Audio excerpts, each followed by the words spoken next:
Prosecutors have made a dramatic shift in the case against Diddy, Combs, dropping the explosive allegations of arson and kidnapping from the racketeering trial that's kept the nation riveted. What does this mean for the case, and how could it reshape the verdict?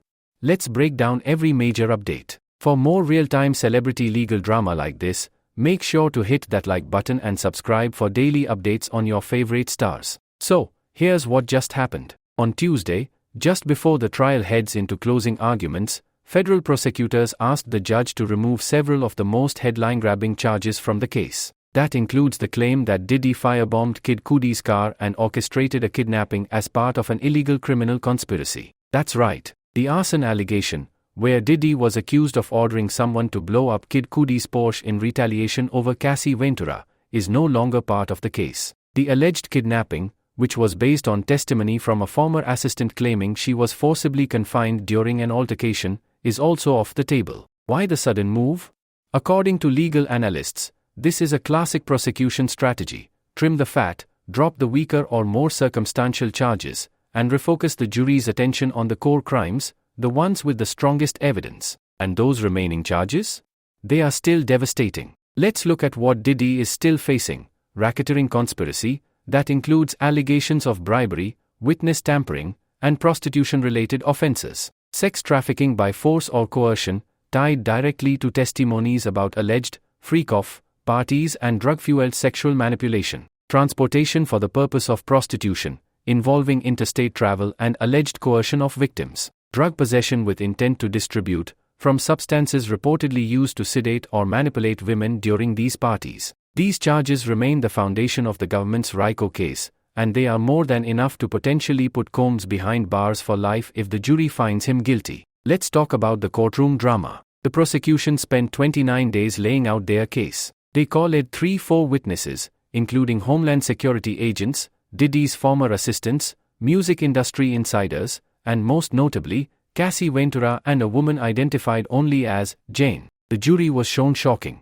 and sometimes graphic evidence, including secret photos from private parties, text messages, financial records, and testimony describing how women were allegedly recruited, manipulated, and trafficked through Diddy's network. One of the most explosive pieces of evidence was a closed-door session where jurors viewed images from Diddy's alleged freak-off events, private parties involving sex, drugs, and what prosecutors called coercive behavior. These images were sealed from the public but described in open court as deeply disturbing. As for the defense, they made headlines for their surprisingly brief presentation. On Tuesday, they rested their case after just 23 minutes, submitting a batch of text messages but calling no witnesses, not even Diddy himself. When asked why he wouldn't testify, Combs reportedly said, "I'm good." A simple answer that drew a chuckle from the judge, but also raised eyebrows. Some say it's a sign of confidence. Others see it as a risky bet. Closing arguments are set for Thursday,